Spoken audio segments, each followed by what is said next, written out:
All right. And so despite the fact that I have been doing all the talking, Lisa is our expert. She's going to be guiding us today. As she's going, I'll be obviously interjecting and then talking about test prep. But if you have a question or want to reach out or with something, you can drop something in the chat or the question and answer feature on Zoom, and I'll be sharing that, and I'll make sure Lisa gets a chance to answer. But why don't you take us away, Lisa? Good morning, good afternoon, good evening. I'm not sure where everybody's in from, but my name is Lisa Schultz, and I'm based here in New Canaan, Connecticut, home of many independent schools and lots of boarding schools here on the East Coast.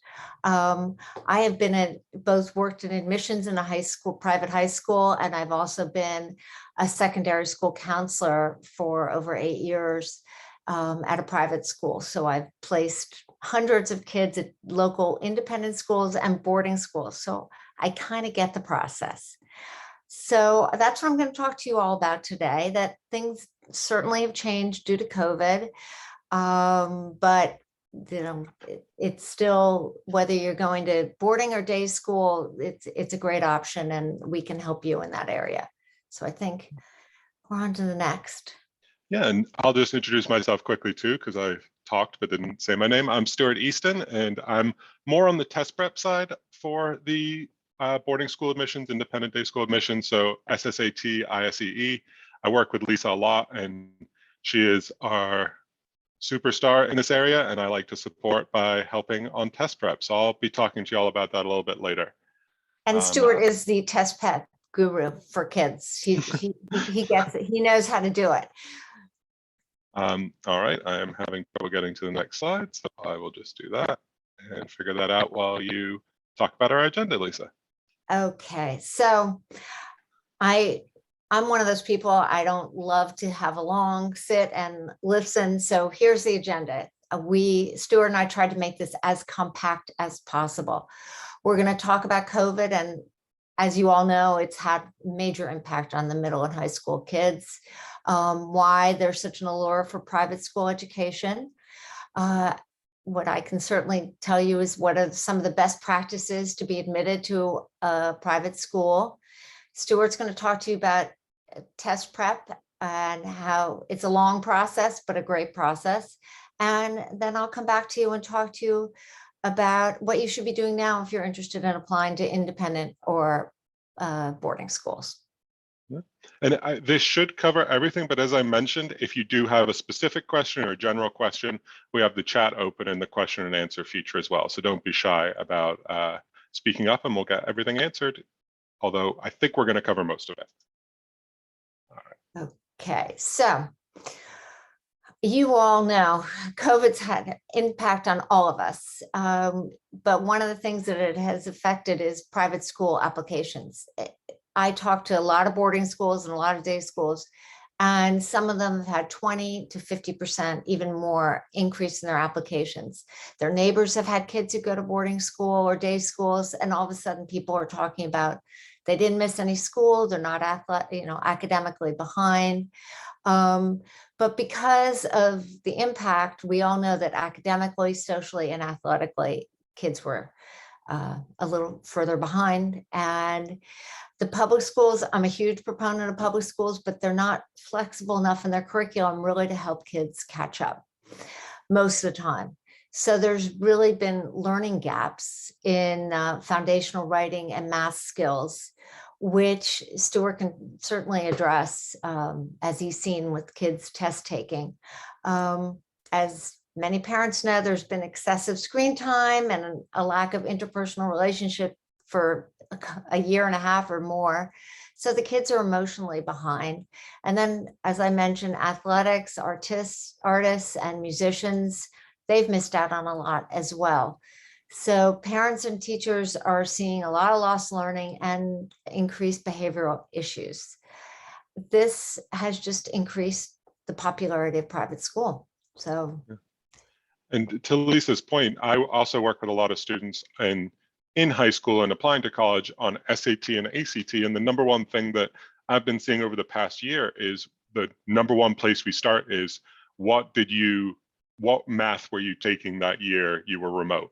Or what what classes did you struggle with when you weren't able to go in? And we kind of build that up, replace that level of work, and then start the actual SAT, ACT prep. So I think it's, again, as Lisa's saying, something that's being noticed across the board is that there are these gaps popping up when students weren't attending schools that could 100% be flexible and malleable in meeting their students' needs. Okay, on to the next. On to the next. There we go.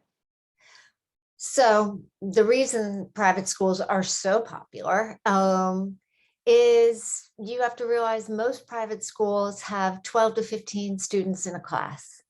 And as I mentioned before, teachers now recognize that there were gaps in the curriculum and the learning, and they are able to be more agile and increase curriculum where they need to, whereas a lot of the public schools can't. And as I mentioned before, kids, whether it's technology or other factors, they have access in private schools to emotional support, learning support, and it's very accessible, and the schools understand it. One of the big things that I've learned from private school, and especially boarding schools, because athletes need to repeat, is kids they call it refreshing a year, repeating a year. They've needed to, especially whether it's academic, social, or athletic. It's been a huge increase in that area. So the kids are older now in high school. So that's a factor. One of the schools I work with, you're seen and known is their lingo and what they really promote. But private schools have that, and kids need that right now. And one of the other factors that have made applications crazy high, as we've seen with colleges, is that it's testing optional. So some of the most competitive schools have said that they will be testing optional due to COVID, and they're going to continue going forward with that policy. They're talking about it for the next year or two. I don't know how long that's going to be in effect forever, but in the meantime, I'm a strong believer in whether they're testing optional or not. If students can submit solid test scores, it's a plus. It's just an extra thing for their application in a competitive environment. Yeah, and I think something I take away from a slide like this or from information like this is, as applications are soaring, the obvious next part is that it becomes more competitive. And in turn, a more competitive application pool, once you actually get to the school, yields a more kind of enriched environment of, for lack of a better term, the best of the best, and the students who are able to make it through that application process. So in a strange way, it's a self-fulfilling prophecy of why these schools offer such benefits, is because as they get more applications and the application process gets more competitive, the school itself is benefiting and becoming even stronger. Yes, definitely seen at these high schools and most definitely in college. Mm-hmm. Mm-hmm. Okay. So if you're considering boarding school, it's a 24-hour community, and it's very well thought out. Kids go to dinner at a certain time. They have bedtime at a certain time. Wi-Fi is turned off at a certain time. They have study hall. It sounds pretty rigid, but kids thrive with structure. So boarding schools are very popular, especially now after COVID. You're living and learning with kids from all over the world. There's a variety of classes. The course curriculum, the course guides are endless and really exciting. You're obviously making lifelong connections. It's an additional alumni network for your future life, where you're professionally meeting people. It's quite amazing. Abundant arts, athletics, trips, and clubs. These kids take unbelievable trips, and whether it's to local museums or to Spain for language, it's endless. clearly a built-in social life, the weekends, whether it's dancing or to sporting events. It's a very collaborative, cohesive community at a boarding school. There's a lot of school spirit. And for kids who felt isolated during COVID, it's a wonderful thing for them. And also, you have to acknowledge that 14, 15, 16, 17, they're awkward at this age. So a built-in social community is wonderful. They're required to engage in community service. They're required to have some arts and athletics. Their days are long and full. And given COVID, it's a safe, encapsulated community. These schools, some closed for a short period of time, but they were able to sort of keep the world out, and they were able to run during COVID. None of us know whether COVID will return, and there's some sense of safety at a boarding school.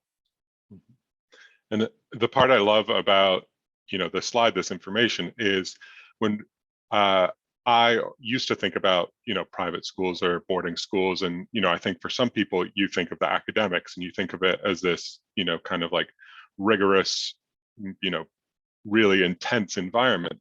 But I think the parts that's lost in that is the social side of it. Because although, again, public school has many benefits and can be the right choice for a student and is a great place to be a lot of the time, it can also be a really difficult place socially. And to go from that, 2,000 person high school where maybe you feel a little lost, slip through the cracks, that's the part about boarding schools that I really think you do a great job of promoting, Lisa, is that it also can build a student up, can enrich a student's social life, can create that safety and comfort. And then certainly the COVID element adds an entirely new layer on top of that. So I think those are really great points. And I think it's sometimes lost, but really important to highlight. The one other thing I wanted to highlight is I just went to a lecture by the head of school at Choate, and he was talking about how kids, are a little bit stunted given COVID, and their communication skills, whether it's writing or public speaking, which obviously later in life, public speaking is critical. Maybe I need some public speaking help, but at an independent school, you are required to speak in class. It's small. You're required to give announcements at lunch.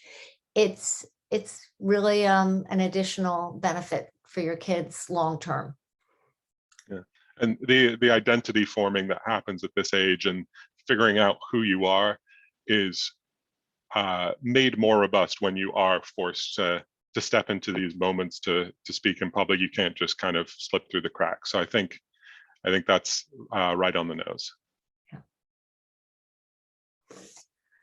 Okay, so applying, that's it seems scary, but it's really not. I promise you the process. I think it's great. It's really fun, and kids get to know themselves. You get to do a road trip with your children. So don't be worried about it. We got you. But there are a few intangible elements that do become very clear and stand out when you're interviewing, when you meet people through your essay.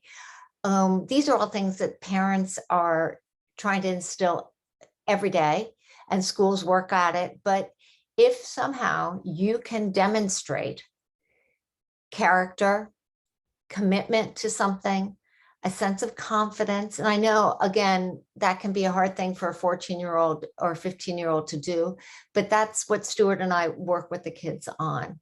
And curiosity. I have one student who I work with, he ended up building a computer, and that's all he talked about during his interview. Another one, the cooking that they learned during COVID. It doesn't really matter whether you are addicted to YouTube videos and you fixed your neighbor's refrigerator. They just want some demonstration that you're a kid who's a nice kid who really wants to get along with other kids and wants to be part of a community. And I use the word upstander because that's critical right now. As you all know, there's a lot of bullying and a lot of bad behavior that goes on in high school and beyond, including my behavior in high school, but we won't go there. but they're looking for students who have a sense of moral code and they have a sense of character. And hopefully you as a family and your child can demonstrate that in some way. It's really important. Yeah. And I'm going to preview what I'll talk about, and I'll just say that all four of these do fit into test taking, which you might not see right at the moment, but I'll connect those in a second. But before we kind of connect these into the test prep side, I was wondering if you could elaborate a little bit, Lisa, on like the variety of things a student can show commitment in to communicate that. Absolutely. It doesn't matter whether it's their church group, their synagogue group, whether it's they play the clarinet and they're part of a local orchestra, if they visit their grandmother every Sunday, just something that shows that they have interests outside themselves and that they're committed to it and that they have some sense of personal discipline and responsibility. That's what schools are looking for. And I think it might shock you or might not, just how much that can stand out. And there's a lot of students applying to these schools who haven't consistently done something. And so, as Lisa's saying, just committing to something is in and of itself standing out. Right. And then oh, sorry, go ahead. No, I was about to say a lot of kids go in and they just talk about books that they've read and being so interested in bird watching. But it doesn't really matter what it is. It's just showing a sense of curiosity and a commitment and a sense of being able to get excited about something. Absolutely. And then I just wanted to highlight, I think it's wonderful, the phrasing around confidence. It's not necessarily going in there and saying, I'm the best at this, or look how good I am. It's the confidence to not be the best at something, the confidence to try something new, to grow. And I think that's a really important distinction that needs to be made, but a lot of the students we work with have that naturally, and it just needs to be teased out a little bit. Yes. And I will say, when I work with kids, they have these skills, but they don't know how to talk about themselves because they feel like they're bragging.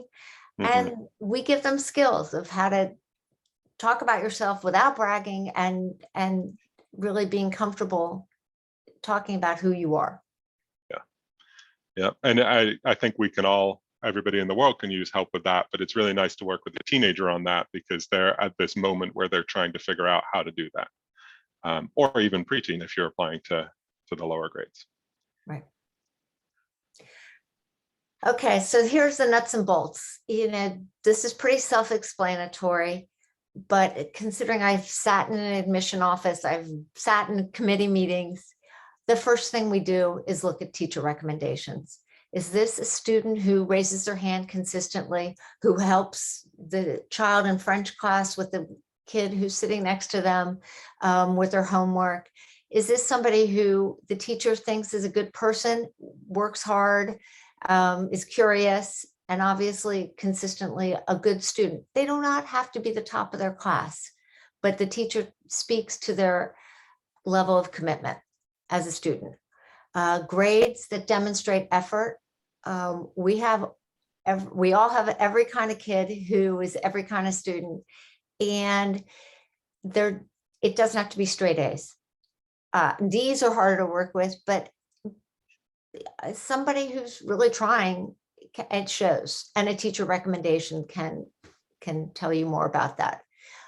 Interviews, I have about 40 possible interview questions, and I work with students to grill them and tell them really the best way to present themselves. And that just takes practice. For all of us, we can never get too good at that. Essays is something we also work with. I either do that or somebody from ESM helps with the essays, just developing a clear narrative. It doesn't have to be that I've done this, this, and this, but it can be some small part of your life that you want to talk about. And last but not least, and Stuart will take this away, solid test scores. I worked with a student who applied to a very competitive boarding school. And her scores were middle of the road. I said, submit them.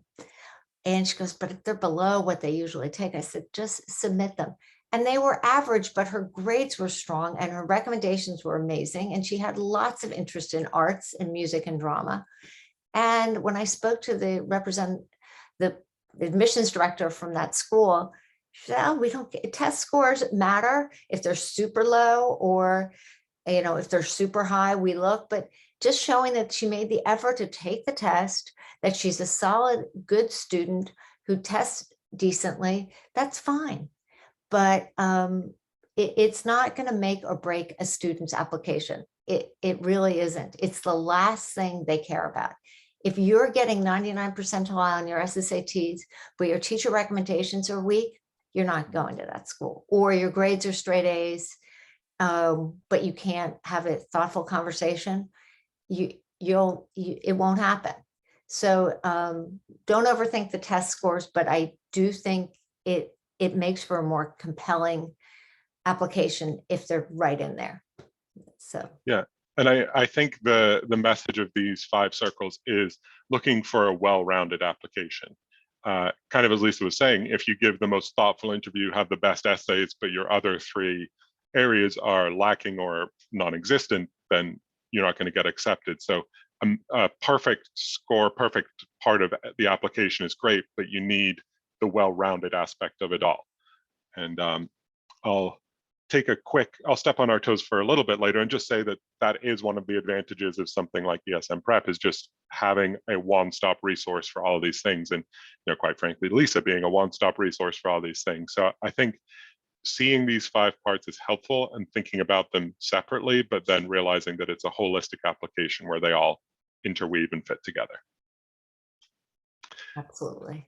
And that does lead in to my section. So where I come in handy is Lisa is going to be really useful in what schools to apply to, understanding a child, putting together the application, all these areas.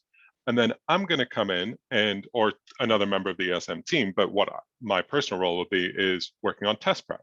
And there's essentially two tests that will apply here. And one is the SSAT and one is the ISEE. Now, they have 3 levels for them that are to the right there, upper, middle, and lower, depending on what grades you're applying to. But I broke down the upper level tests on the left here just to give a sense of what those look like. You'll notice that there's an essay, and both essays are unscored. You might wonder why they make students write an essay. And the key is you might have amazing essays that you're submitting with your application, but this is a timed essay, an unknown prompt, one where you're not going to be able to have outside help or editing or anything like that. So it's more of a check to see, okay, how close were you to the things that you were able to polish and put in, and just kind of give a baseline for what your writing would be like on a in the moment situation. I tell my students we go over it, but it's not something we spend a ton of time on, just to make sure they're prepared for it, but don't get too stressed about it. But then your 3 main areas are going to be reading, verbal, and math. Reading is essentially getting a reading passage and having questions, multiple choice questions asked about it. Verbal, you can see there's a couple of distinctions between the SSAT and the ISEE, but those are just essentially vocab questions of different types. And then math is multiple choice math. And again, the language around it is different, but they are structured similarly in that they're math questions with just multiple choice answers. For deciding which test to take, there are some important factors, the most important being what the school you're applying to is interested in. If you're applying to a school that is preferential to the ISEE or SSAT, that's really important. Lisa and I say the really oversimplified version is that the ISEE is more popular on the West Coast and the SSAT is more popular on the East Coast. It certainly doesn't work that way 100% of the time, but that's a simplified way of thinking about it.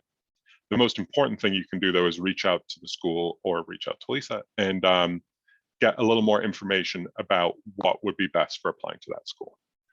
If in some crazy world it's completely 50-50, that really doesn't matter, then the differential is basically that the SSAT is more of a test for language-based students. So if you have a really strong reader, writer, really big vocabulary, you're probably going to trend toward the SSAT. And then in the inverse, if you have a really strong math student, you might be looking at the ISEE more closely. That's something where the math is more varied and can be more challenging on the ISEE. I recommend starting early, and we'll talk about this a little bit later, taking both tests as a diagnostic.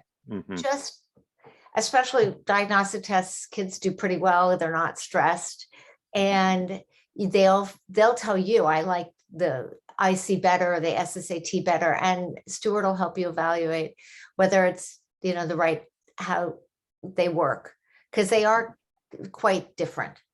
Yes. And you'll also notice the pacing of them is quite different.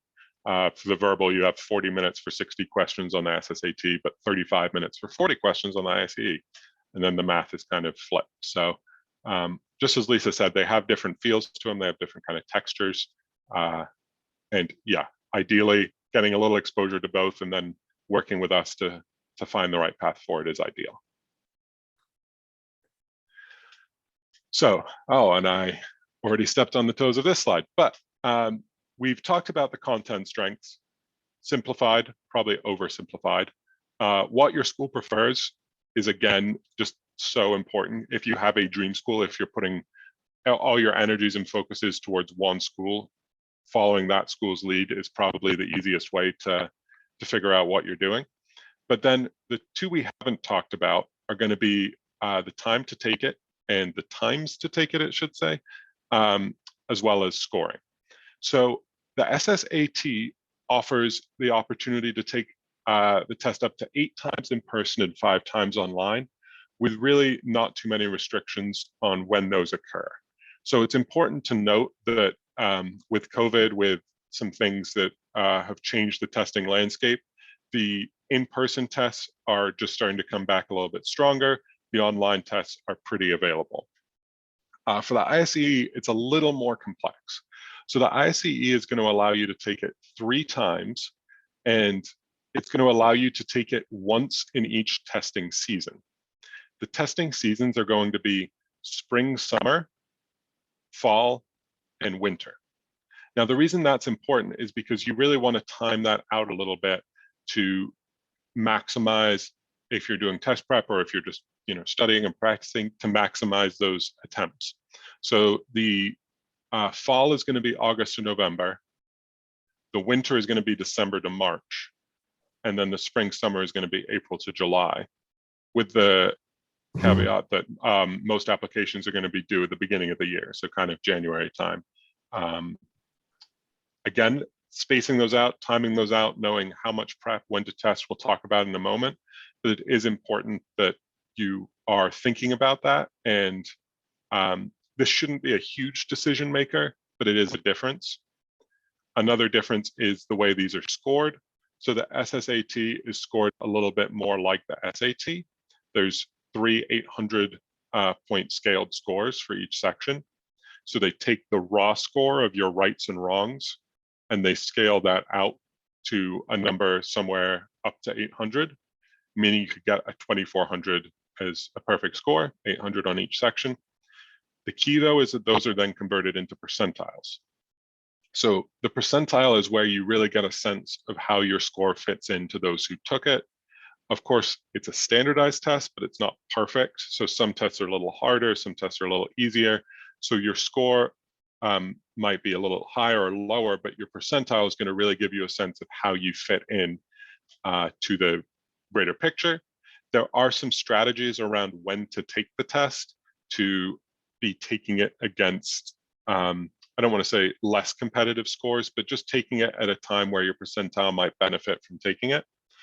The ISEE is similar, except instead of converting it to scaled scores, they're going to convert it to scores of 1 through 9, which represent standings, and those represent different percentile buckets.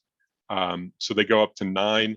Typically, a 7, 8, or 9 is the sweet spot, and but again, those are representing percentiles. So it's all about how you do in the context of the people taking the test. So I personally, because I'm an East Coaster, many of our kids take the SSAT.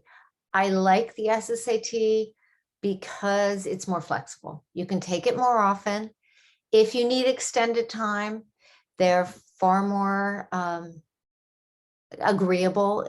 If you do need extended time, I recommend now getting a psychoed evaluation and working this summer to get that extended time information and into SSAT or ISEE. Now is really the time to do that. If you don't need extended time, that's fine too. But that's a factor. The SSAT, I've been told by schools, whether it's an IC or SSAT, it's Coke or Pepsi. They don't really care at all. One of the things we didn't talk about, and I know Stuart knows about this, is some kids are applying to Catholic school. And if you want to get some prep with the Catholic school tests, I know we can help you with that as well.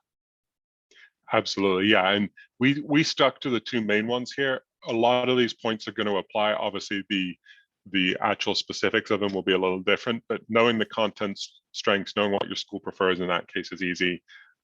When you can take it and the scoring that goes along with it, those are all decision factors. But in that situation, you're a little more, you're a little more boxed in on what you're actually going to take. Looking through all this information, it can be a little daunting. So I want to kind of echo something Lisa said back when we were talking about applications, is the fact is it seems daunting and it can be difficult and challenging, but it can also be kind of fun. And of course, you're talking to two people who do this for a living, so we probably do think it's fun. But the value of test prep is not just taking a test. It's not as simple as the value of test prep is getting a better score. So I'm going to get on a little soapbox here and really advocate for test prep and taking the test as a larger sign of growth and maturity. The first thing, and probably the most basic level of this, is learning how to take a multiple choice test. For students entering high school, they've probably had multiple choice tests, but there's a lot of test taking strategies that can really be a part of taking a test. And it is a test taking mind that you're developing. Lisa and I work with a lot of students, wide range of classroom grades, but to a T, most of them have learned how a classroom works. They know how to do well on assignments. They know how to get good grades, or at least how to do their best on that work. But a multiple choice test and a standardized test are quite different. And so when we're talking about those two things, this is a new skill that they're developing. For a student who's great in the classroom, this is an entirely new area that's probably going to challenge them, and maybe, quite honestly, be one of the first times they've been challenged academically, where you're not going to get 100% on this test, even if you score perfectly or almost perfectly. There will be misses, there will be challenges. For a student who hasn't done quite as well in the classroom, this is a doorway to an area where, oh my goodness, this is academic, but it's more like a game. It's more like a puzzle. I can figure it out. So in both avenues, no matter how the classroom has gone for your student, this is an opportunity where you can actually either find a challenge or find a relief from the challenge of the interpersonal classroom situation. And of course, we have all the tests that will be upcoming after this. We have the SAT, the ACT. I'm sorry. No, it's totally fine. So we have all these other standardized tests that could or will be a part of your child's life.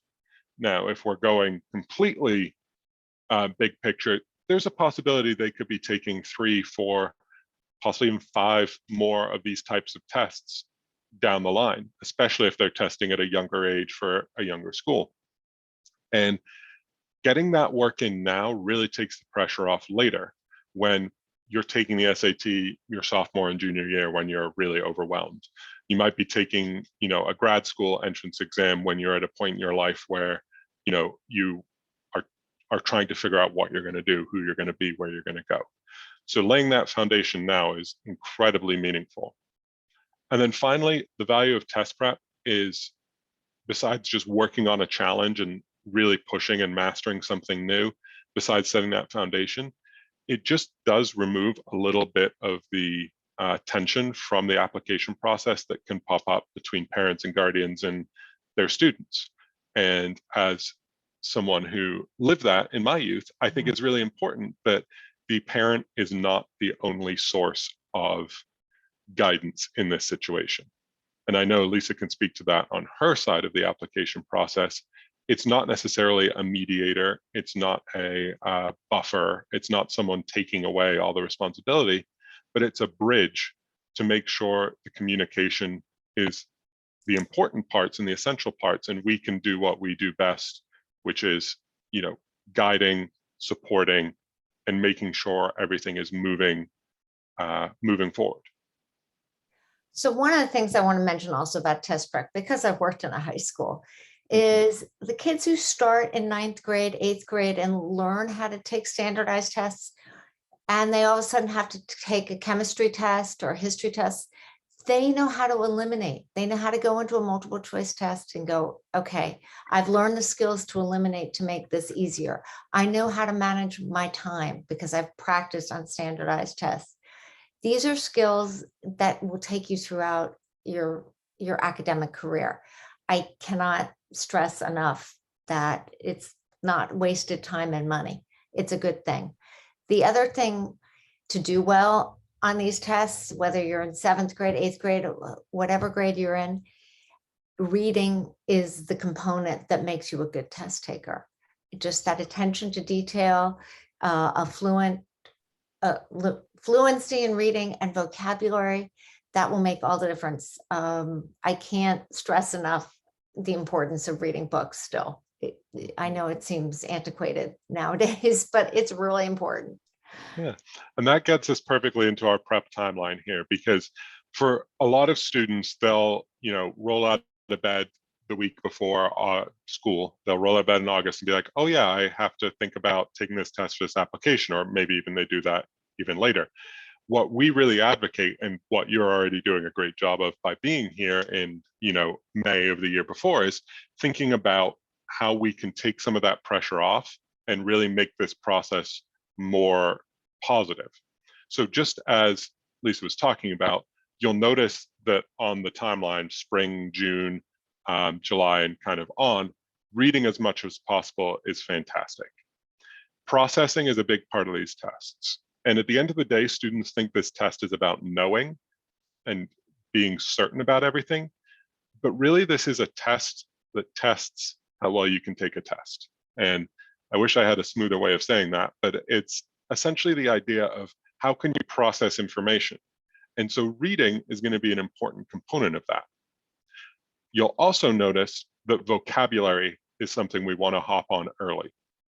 There is this element of vocabulary that is just a quantity game. How many words can I learn and when can I learn them?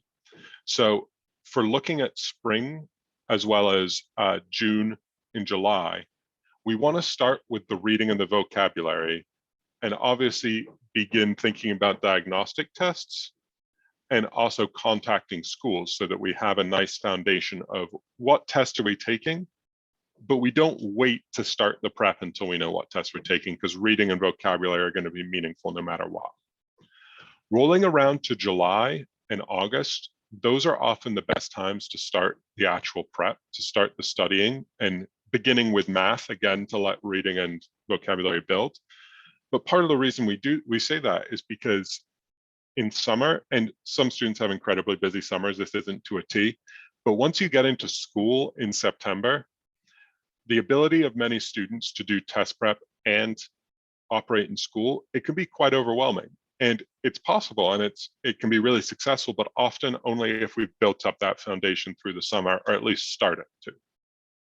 And so if we can shoot to take a September test, maybe an early October test, that's really an opportunity for a student to have excelled in this area and do it without having the extra pressure of doing it during school. The other beauty of that is it gives a long runway if a second test is needed. Now, this is something that we'll find out, or you'll find out, especially if you are working through the SAT and the ACT, is that multiple tests are a good thing. Talking about that commitment that Lisa was talking about earlier, talking about confidence to put yourself in an uncomfortable situation, trying a test, not quite hitting your targets, and working again to take another shot at it is a huge positive. it really offers the opportunity for schools to see that you're committed, for your student to show themselves that they're committed, and really not buckle at that first obstacle. So we've talked for quite a while, but I'm quite passionate about the early test prep energy and effort put in by a student paying off huge dividends multiple times down the road, especially as they get something off their plate, build that confidence, get comfortable with the process, and show themselves that they can do something that maybe they weren't exactly sure they could.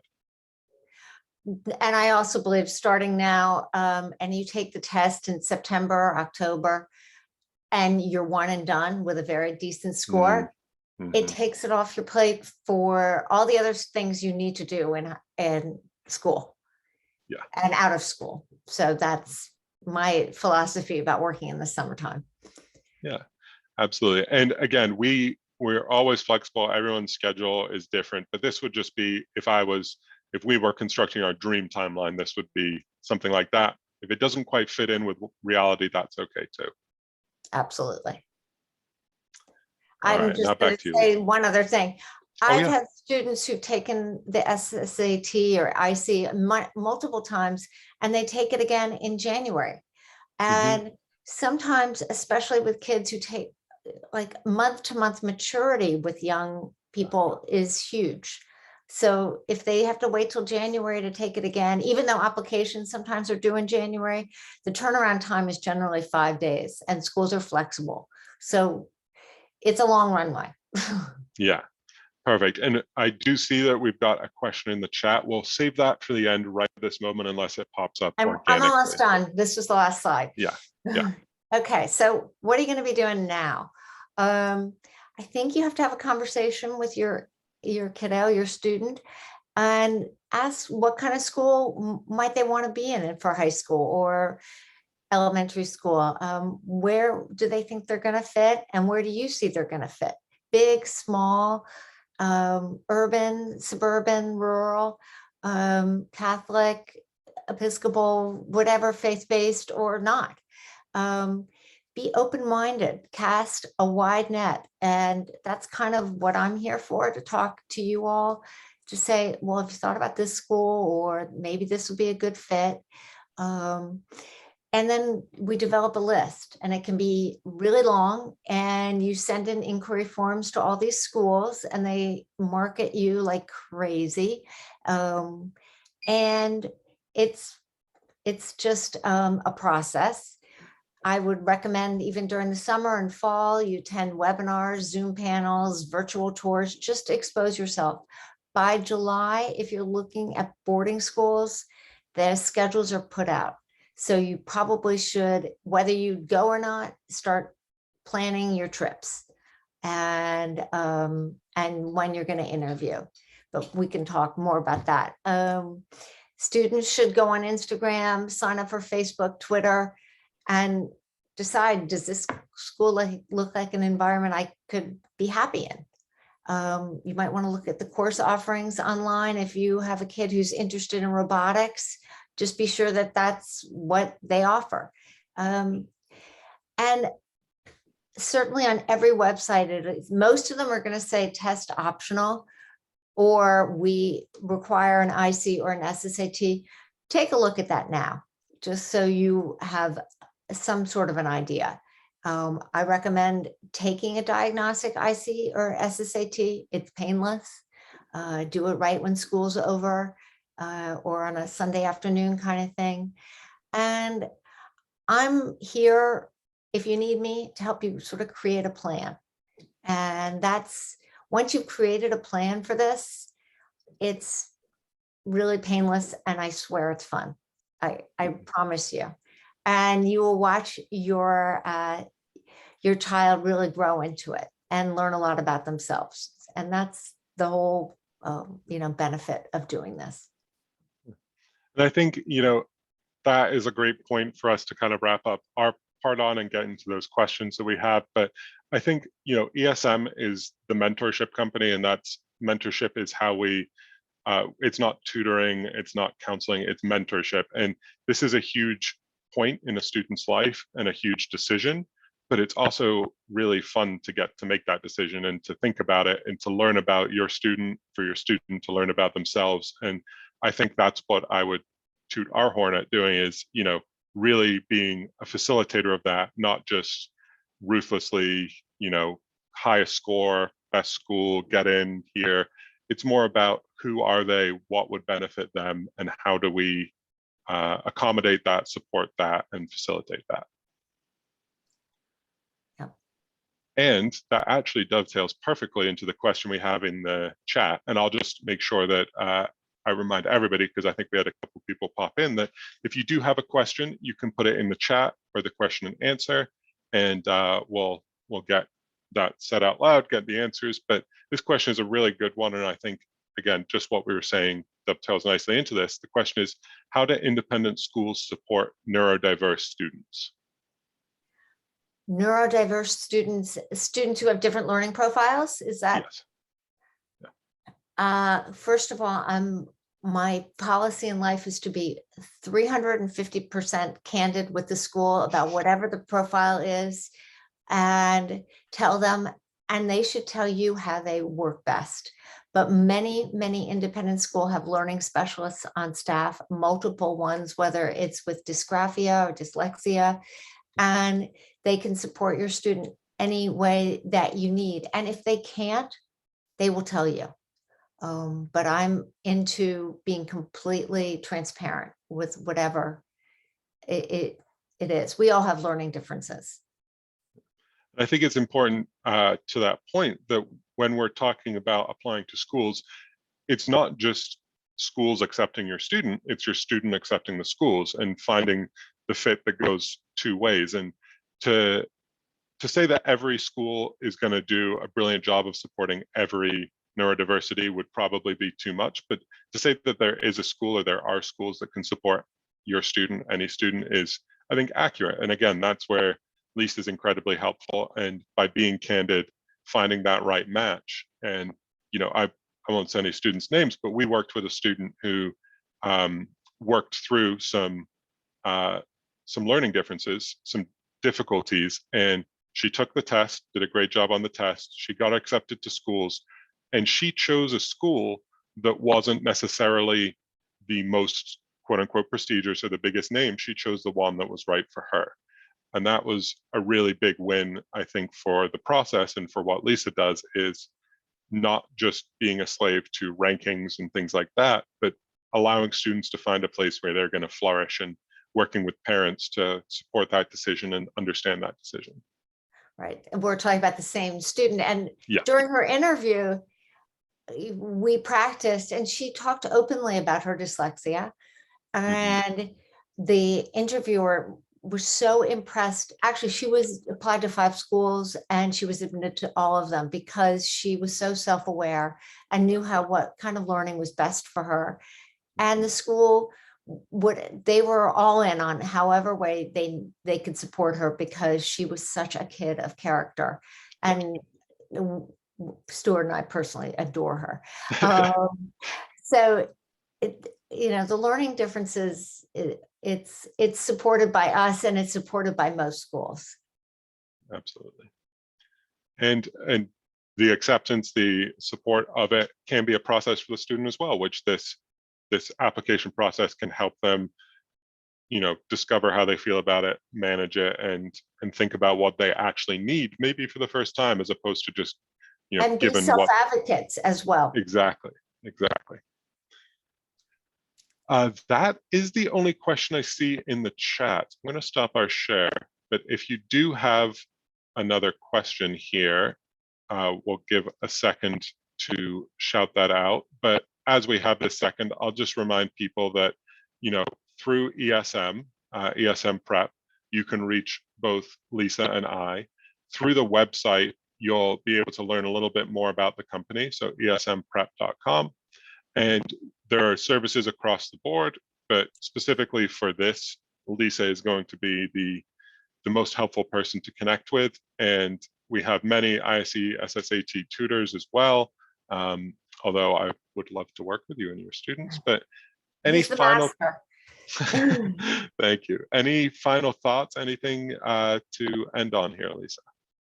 No, but this has been a pleasure. Yeah. Yes, this has been a pleasure. And I hope we get to know some of you. And I'm happy whether you work with me or not. Just if you have a couple questions and you want to reach out to me through ESM, happy to have a call, email, whatever you want. We're both very flexible. Yes.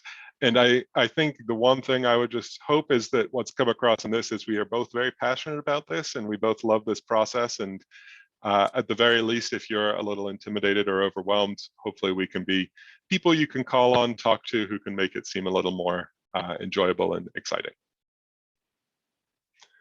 I think that's it for us then. Again, esmprep.com is a great way to go through the company, get in touch about all the resources we offer. And if you do have any specific questions, you can find us there and reach out to us there. Thanks everyone for joining, and we'll talk to you soon.